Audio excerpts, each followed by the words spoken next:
ನಮಸ್ಕಾರ. ಇದು ಜಗಲಿಕಟ್ಟೆ. ನಿಮಗೆ ನಿಮ್ಮ ಬಾಲ್ಯ ನೆನಪಿದೆಯಾ?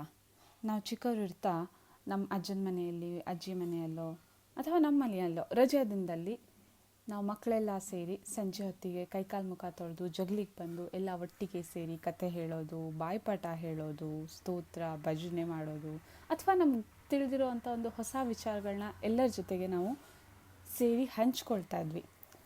ಆದರೆ ಈಗಿನ ಕಾಲದ ಮಕ್ಕಳು ಅವ್ರಿಗೆ ಫ್ರೀ ಟೈಮ್ ಇರುತ್ತೆ, ಆದರೆ ಅವರು ಅವ್ರದ್ದೇ ಒಂದು ಲೋಕದಲ್ಲಿ ಮೊಬೈಲು, ಲ್ಯಾಪ್ಟಾಪು, ಈ ಮೊಬೈಲ್ಗಳಲ್ಲಿ ಯೂಟ್ಯೂಬ್ ಅನ್ನೋದು ಅವರನ್ನು ಆವರಿಸ್ಕೊಂಡ್ಬಿಟ್ಟಿದೆ.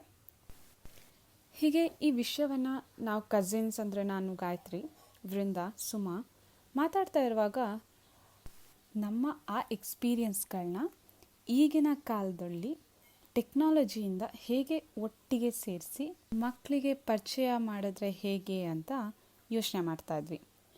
ಆಗ ಬಂದಿದ್ದೆ ಈ ಜಗಲಿಕಟ್ಟೆ.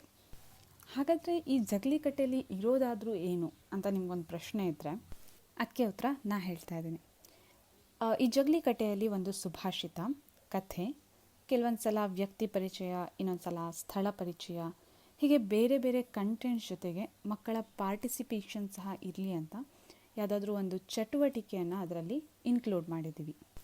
ಹೀಗೆ ಪ್ರತಿ ವಾರ ನಿಮ್ಮೊಂದಿಗೆ ಒಂದು ಹೊಸ ವಿಷಯದೊಂದಿಗೆ ಬರುವ ಸಣ್ಣ ಪ್ರಯತ್ನ. ಮುಂದೆ ಇದನ್ನು ಇನ್ನೂ ಇಂಪ್ರೂವ್ ಮಾಡುವ ಉದ್ದೇಶ ನಮ್ಮದು. ಅದಕ್ಕೆ ನಿಮ್ಮ ಸಲಹೆ, ಅಭಿಪ್ರಾಯಗಳು ತುಂಬ ಮುಖ್ಯ. ನಿಮ್ಮ ಅನಿಸಿಕೆಗಳನ್ನ ನಮ್ಮ ಹತ್ರ ಹಂಚ್ಕೊಳ್ಳೋದಕ್ಕೆ ನೀವು ಸೋಷಿಯಲ್ ಮೀಡಿಯಾ ಚಾನಲ್ಗಳಾದ ಇನ್ಸ್ಟಾಗ್ರಾಮ್ ಜಗಲಿಕಟ್ಟೆ ಅಥವಾ ವಾಟ್ಸಾಪ್ ಗ್ರೂಪ್ ಜಗಲಿಕಟ್ಟೆಯಲ್ಲಿ ನೀವು ನಿಮ್ಮ ಅಭಿಪ್ರಾಯಗಳನ್ನ ಶೇರ್ ಮಾಡ್ಕೋಬೋದು. ಇಲ್ಲ ನೀವು ನಮಗೆ ಹೊಸ ಕಾಲದ ಪತ್ರ ಬರೀತೀರಾ ಅಥವಾ ಮೇಲ್ ಮಾಡ್ತೀರಾ ಅಂತ ಅಂದರೆ ಅದರ ವಿಳಾಸ ನಮ್ಮ ಜಗಲಿಕಟ್ಟೆ @gmail.com. ಮತ್ತೊಂದು ಸಲ ಹೇಳ್ತಾ ಇದ್ದೀನಿ, ನಮ್ಮ ಜಗಲಿಕಟ್ಟೆ @gmail.com. ನಿಮ್ಮನ್ನು ಪ್ರತಿ ವಾರ ಭೇಟಿ ಮಾಡ್ತಾ ನಿಮ್ಮೊಂದಿಗೆ ಹೊಸ ವಿಷಯಗಳನ್ನ ಹಂಚ್ಕೊಳ್ತಾ, ಜೊತೆಗೆ ನಾವು ವಿಷಯಗಳನ್ನ ಕಲ್ತ್ಕೋತೀವಿ ಅನ್ನೋ ಒಂದು ನಂಬಿಕೆಯಲ್ಲಿ ನಿಮ್ಮ ಪ್ರೀತಿಯ ಸುಮಾ, ವೃಂದ ಹಾಗೂ ನಾನು ಗಾಯತ್ರಿ. ಧನ್ಯವಾದಗಳು.